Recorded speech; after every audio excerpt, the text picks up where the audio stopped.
Hi children, I know you are bored at home, but all the same, this is a situation where all of us have to stay indoors.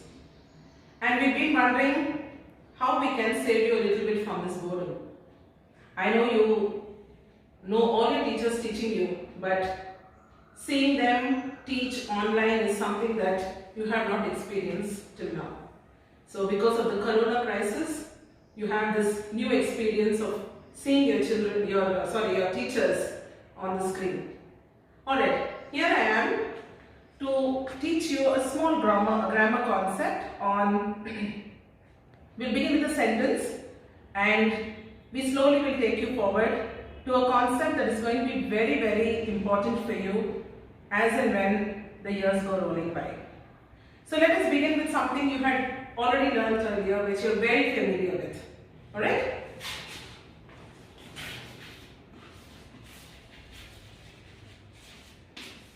Sounds familiar to all of you? Yes? Yeah. A sentence. And when I ask you, what is a sentence?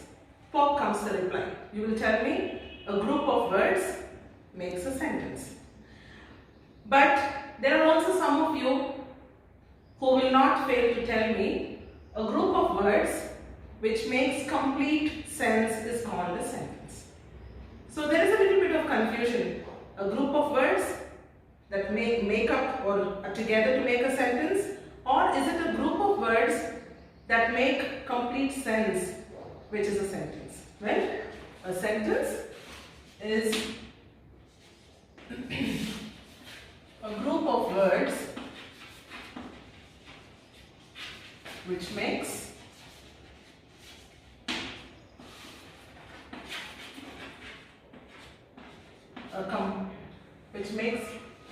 complete sense. Okay? A sentence is a group of words which makes, I think we can take off the A, which makes complete sense. Alright? Now, we can put different words together, but unless those words which are obvious in the group gives you the complete picture of what it means, you cannot call it a sentence. For example, you say,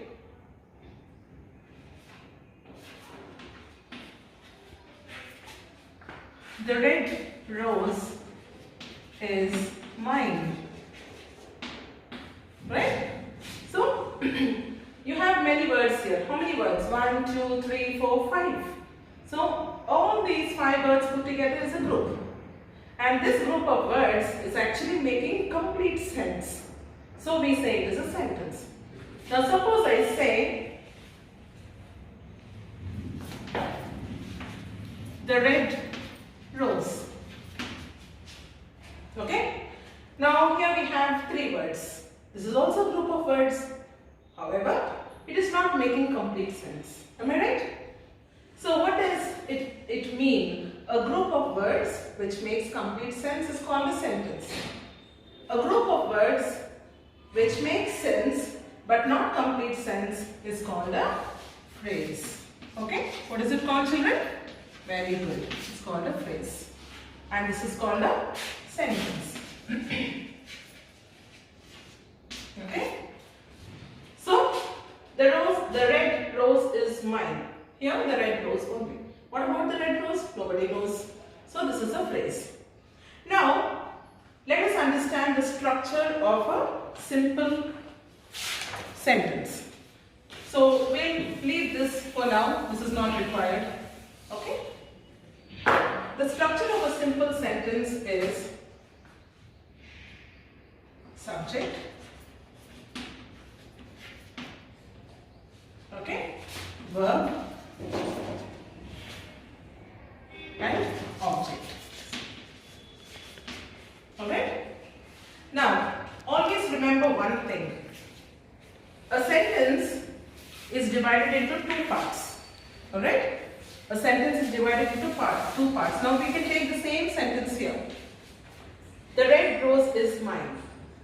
The 2 parts of the sentence are the red rose and that it is mine. Now, how do we know that part is the subject and which part is the predicate. So let us say, before we go on to subject-verb agreement, let us understand that a sentence has two parts.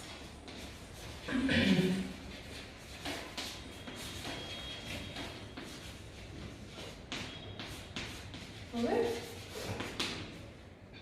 Okay. Now, a simple sentence that I can take is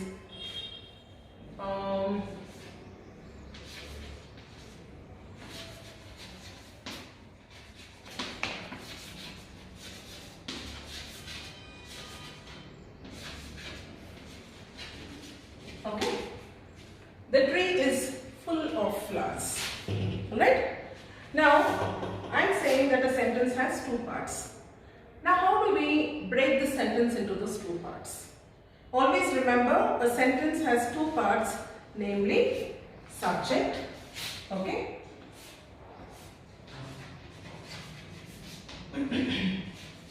and predicate.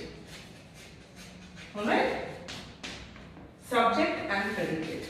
Now, how do we know which part of this sentence is a subject and which part of this sentence is a predicate? Always remember, what we talk about in a sentence is called the subject. Okay? What we talk about or who we talk about in a sentence is called the subject. Alright? So, what are we talking about in the sentence? I am saying the tree is full of flowers. What am I talking about? I am talking about the tree. Yes? So, since I am talking about the tree, this becomes the subject. What am I saying about the tree? That it is full of flowers. Yeah? So, this is the predicate. Alright children, now I want you to note this in your books. What we talk about, are you noting it down children? What you, or let us say what we, what we talk about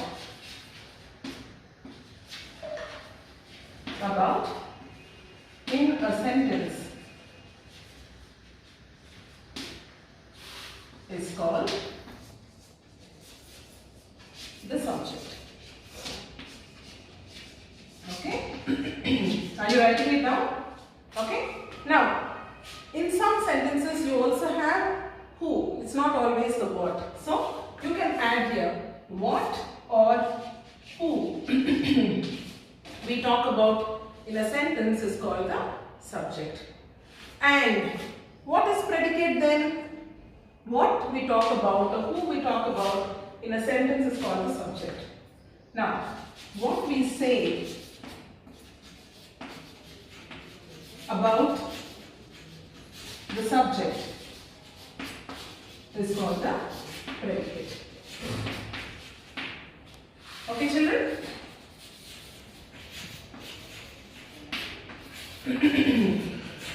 It's very, very simple. Yeah? What or who we talk about in a sentence is called the subject, and what we say about that subject is called the predicate. Now let's go and revisit this sentence again. The tree is full of flowers. What are we talking about here? The tree. What are we saying about the tree? That it is full of flowers. So, what are we talking about? The tree, which is the subject. What are we saying about the subject? That it is full of flowers. So, that becomes the predicate. Okay? Now, every sentence is divided into these two parts. Subject, predicate. Because obviously, every sentence will have what we are talking about or who we are talking about and what we are saying about that subject.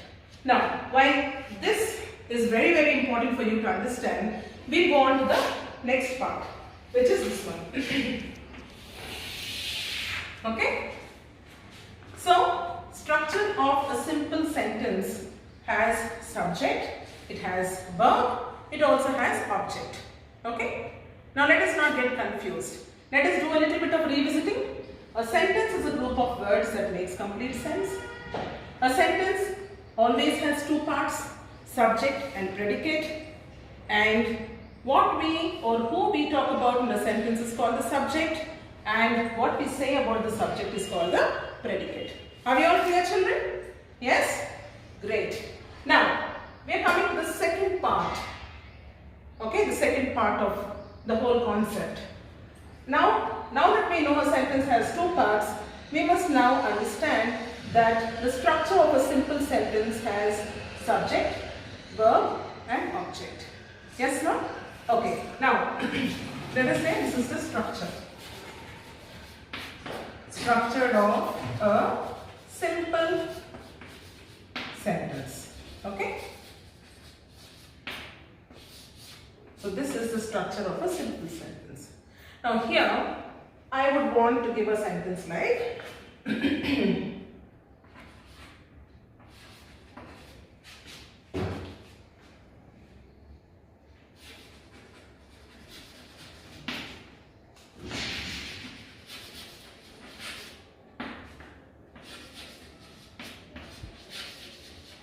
okay, so I am giving you a sentence. The hunter killed the deer. Or let us say, the hunter killed a deer. Yes. So, what are we talking about, or who are we talking about in this sentence? Very good. We are talking about the hunter. Yes. What are we saying about the hunter? That he killed a deer. Yes. So, if you have to take this sentence and revisit subject and predicate, what is the subject over here? In this sentence, the hunter killed a deer. What is the subject? Very good. The hunter is the subject. Why? Because we are primarily talking about the hunter. We are not talking about the deer. We are talking about the hunter. And we are saying that the hunter killed a deer. Am I right? Great. So, the hunter is the subject. And that he killed a deer becomes the predicate. Now, coming to the structure of the sentence, the hunter is the subject because we are saying, we are talking about the hunter here. What are we saying about the hunter? We are saying that the hunter killed a deer. Yes? Okay. Now, so the subject is the hunter. Obviously, killed is the action word. He did an action. And killed is the word that is telling you what the hunter did. So, killed is the verb. And what did he kill? A deer, which is the object. Yes? Now that you know what a sentence is, how many parts a sentence is broken into or divided into, and you also know that the structure of a simple sentence has a subject, verb and object, now we are actually moving into your concept, which you should know at your level. Okay? Now, this word, verb, I know that in your earlier classes, you learned that verbs are doing words. Okay? Verbs are doing words. Any word that denotes action is a verb. Yes? Okay. Now, I think I can erase this part of the board, children. Alright.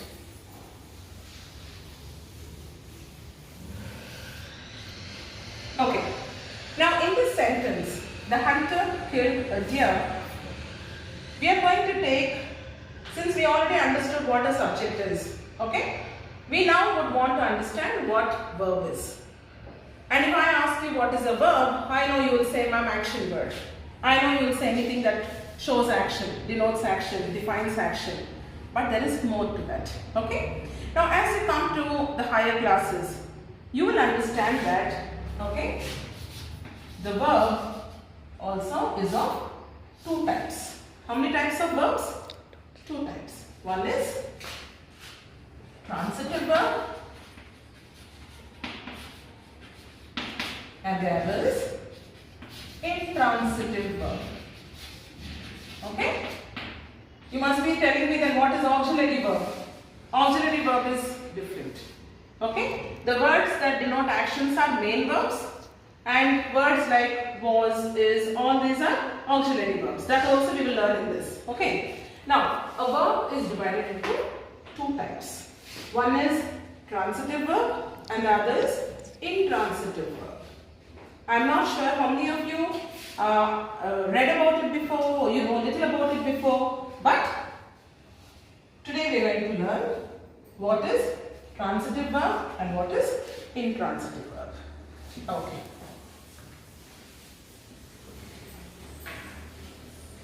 Now, I'm taking another sentence. Ram threw the ball. Okay? Let me go and revisit that again. Who are we talking about, or what are we talking about in this sentence? Very good. We're talking about Ram. So obviously, Ram is the subject. What are we saying about Ram? That he threw a ball. So this is the subject, this is the verb, and that is the object. Now, you must be thinking, anything, usually in science, an object is a thing, right? But in English grammar, when you're learning about transitive and intransitive verbs, we talk about something called doer. Okay? Here you have subject, okay, Ram, and he is also doing something. What is he doing? Or what did he do? He threw. Yes? So Ram is the doer or actor. That means he is doing the action. Yes? Now, this doer did something. What did he do? He threw the ball. Now, when we are talking about Ram as a doer, okay, and we are also talking about Ram as the subject here. One is subject, the other is the doer. Yes? Now, Ram threw the ball. Okay. So, this is the doer and this is the verb. Okay. And this is what received the action. Ram did the action. Who received the action? The ball received the action. So, in transitive and intransitive verbs, that part of the sentence that receives the action is called the object. Okay? So, in this sentence, the ball received the action. Yes? The throwing was done to the ball. So, this is the receiver. This is the receiver. So, you have the doer, you have the verb, you have the receiver.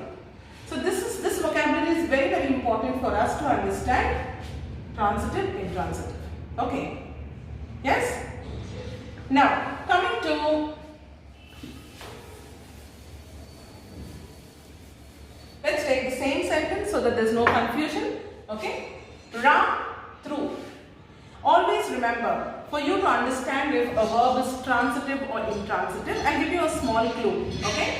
If the action, okay, is transferred to the object, transferred to the receiver, then it is called transitive. So, Ram threw. Threw what? What did he throw? What did he throw? Ball. Very good. So, Ram threw the ball. So, the action is transferred to the object. Okay? This action of throwing is received by the ball. Am I right? So, when you have Ram, who is the doer, doing something and something else receiving that action, then you say that this verb is a transitive verb. It is transitive because the action is received by the object. Now, suppose I say Ram threw the ball well. Okay? Ram threw the ball well. Now again, I am asking this verb the question. Through what? Do we have the answer? If I say through what, do we have the answer? Yes, the ball here. But if I do not use the ball here, okay?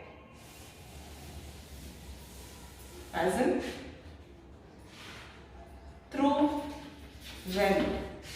Okay, and I am asking this verb the question, through what? Is there the answer? Is there the answer for through what?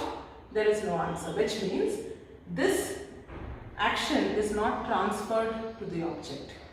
There is no receiver of this action. Here we are saying how he threw the ball, but we are not saying to what he threw the ball. Yes? So, always remember, if this threw answers what, who, whom, then you can say that this verb is a transitive verb. Now here, since it's not answering, we are saying just through well, but through what we don't know. So it is incomplete. Since it is incomplete, we say it is intransitive. Okay? We are not, this, just like here, this action is not passed on to the object.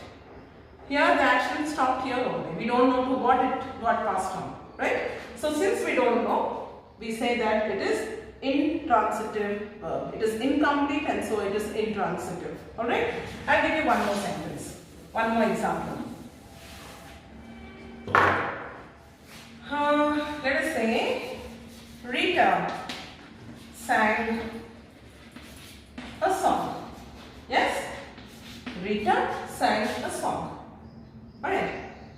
What are we talking about, or who are we talking about in this sentence? We're talking about Rita. So obviously, Rita is the subject. What are we saying about Rita? That she sang a song. Yes? Now, so subject is Rita. Sang is the verb. Sang what? Ask the verb the question what? Do you have the answer? Sang what? A song. So a song is the object. Alright. Now, suppose I say, so since the verb is transferred to the object, since it is complete, the verb's, part is complete. The duty of the verb is done completely because the action got passed on to the object, right? We say it is complete. The verb is complete, okay? And we say it is transitive. Because maybe for you to remember, I can say the verb is transferred. Transferred, transitive. Okay? Transferred, transitive. Now if I take a sentence like this and say Rita sang melodiously. Okay? Melodiously. So I'm giving you this sentence. Now same way, what are we talking about here, or who are we talking about here? We're talking about Rita. What are we saying about Rita? That she sang melodiously. Rita is still the subject. Yes? Sang is still the verb. However, if I ask this verb the question, like how I asked over here, sang what? A song. Here if I ask sang what? Do you have the answer there? Sang what? If I say sang how? You have the answer. How? Melodiously. But if I say sang what? You have no answer. Right? So since this verb is not transferred, okay, since it's not transferred, it begins here and it is here only.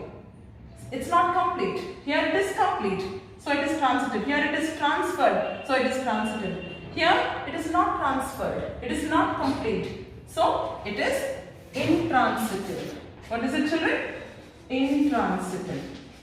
Okay? So always remember, you must ask the verb the question what, who, whom. So I give you an example with who and whom also.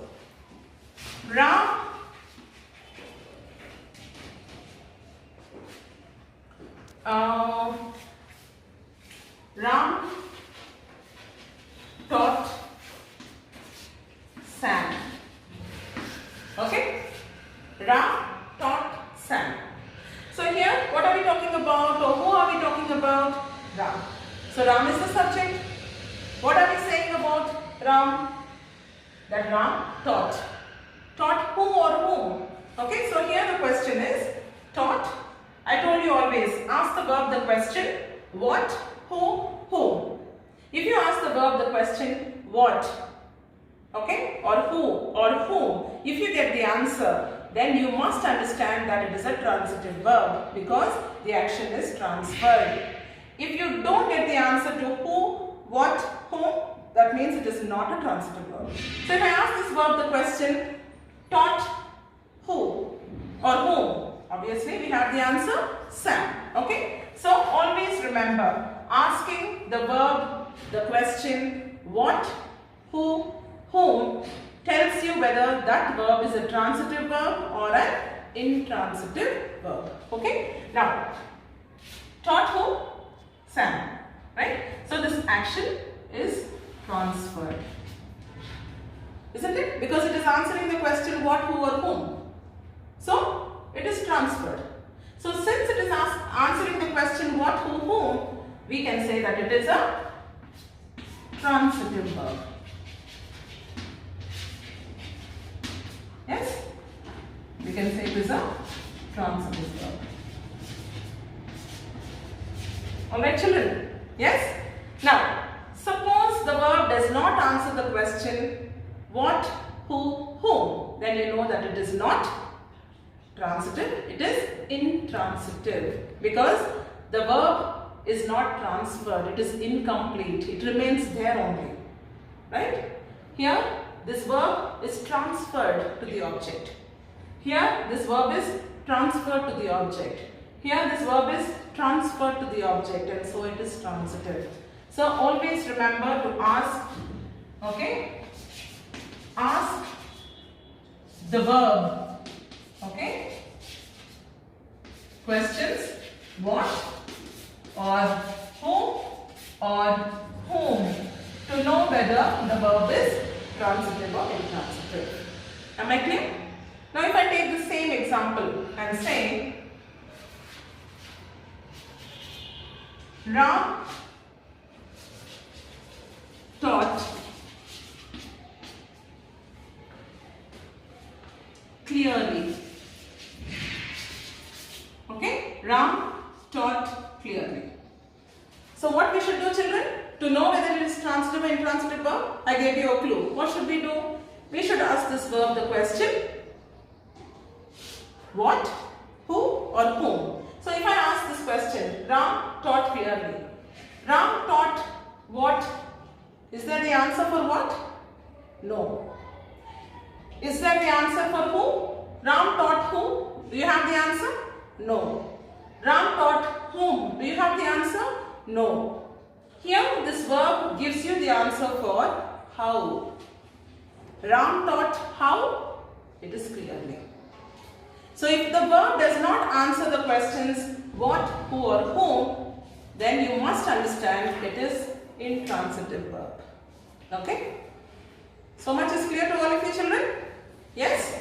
So I want you to make 5 sentences where you have transitive verb and another 5 sentences where you have intransitive verb. Okay? And I want you to tell me what is the subject there, what is the object there, okay, and in between what is the verb also there. Alright, so this is a little bit of an exercise for you, and unless you know this, you will not be able to learn active voice and passive voice. Okay children, so this is where we are. We understood firstly, if we go back, we started with what is a sentence. A group of words which makes complete sense is called a sentence. Yes? A group of words which make sense but not complete sentence is called a phrase. Yes? And a sentence has 2 parts. Those 2 parts are subject and predicate. What we talk about in a sentence is subject. What we say about the subject is the predicate. And then we moved on to the structure of a simple sentence. Yes? Where you have subject, verb, object. And then we started going deeper to understand the types of verbs. Yes? A verb has 2 different types. One is transitive verb, the other is intransitive verb. In a sentence where the verb is transferred to the object, you say it is a transitive verb. Yes? In a sentence where the verb is not transferred to the object, you say it is intransitive verb. Yes? See, like this. Rita sang, but we don't know what she sang. But we know here through the sentence she sang melodiously, but what she sang, there is no object here. So if there is no object, then it is intransitive. If there is an object where the verb is getting transferred to, then it is transitive. Okay? And the clue I gave you, which will be very easy for you, is always ask the verb the question what, who or whom. If you ask the verb the question what, who or whom and you get the answer to either what or who or whom, then you know it is transitive verb. But if the verb is not answering the what or who or whom, then you know it is intransitive. I hope it's understood, children, to all of you. Yes? And if you have any doubts, our mail ID is with your parents. You can just text your questions and I can do the clarification of those in the next lesson. And then we will move on to active and passive voice. Love you, children, and God bless.